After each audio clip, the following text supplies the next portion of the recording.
আসসালামু আলাইকুম। আমি আজাদ সোহেল চ্যানেলের পক্ষ থেকে আপনাদেরকে আমি স্বাগত জানাচ্ছি। আপনারা জানেন যে আমরা একদম এই চ্যানেলের জন্মলগ্ন থেকে মালয়েশিয়া নিয়ে বেশ কিছু ভিডিও আমরা করেছিলাম। তারই পরিপ্রেক্ষিতে আমরা একটি বড় অঙ্কের লোক যে পাঠাতে সক্ষম হয়েছিলাম লাস্ট কলিং ভিসার সময়তে। বাট এখন আমরা যেভাবে কাজ করছি তাতে যে মালয়েশিয়ার যে আইল্যান্ডগুলি আছে সেখানে আপনার যে বেশ কিছু ভিসার ডিমান্ড লেটার অলরেডি আমাদের হাতে আছে।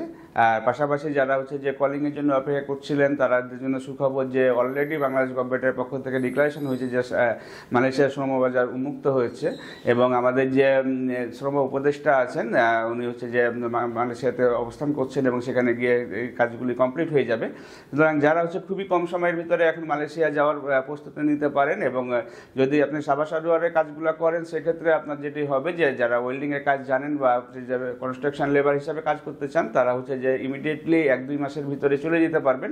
পাশাপাশি যারা কলিং ভিসার মাধ্যমে যাবেন তাদেরকে আরও কিছুদিন অপেক্ষা করতে হবে। আর কিছুদিন বলতে 1 মাসেরও কম সময় অপেক্ষা করতে হবে আপনার যে ডিক্লারেশনটি আসার জন্য। এবং যখন আপনার কাজগুলো শুরু হবে আমরা যে এর আগেও আমরা বিভিন্ন ফ্যাক্টরি তারপরে যে কনস্ট্রাকশন লেবার এবং পাম বাগানের কাজগুলি করেছিলাম। আবারও নতুন করে আমাদের কাছে ডিমান্ড দেওয়া শুরু করেছে। Company already demand letter issue করে দিচ্ছে এবং আমরা যে সকল লাইসেন্সের কাজগুলো করব সেগুলোর নামে ডিমান্ড লেটারগুলো ইস্যু করছে।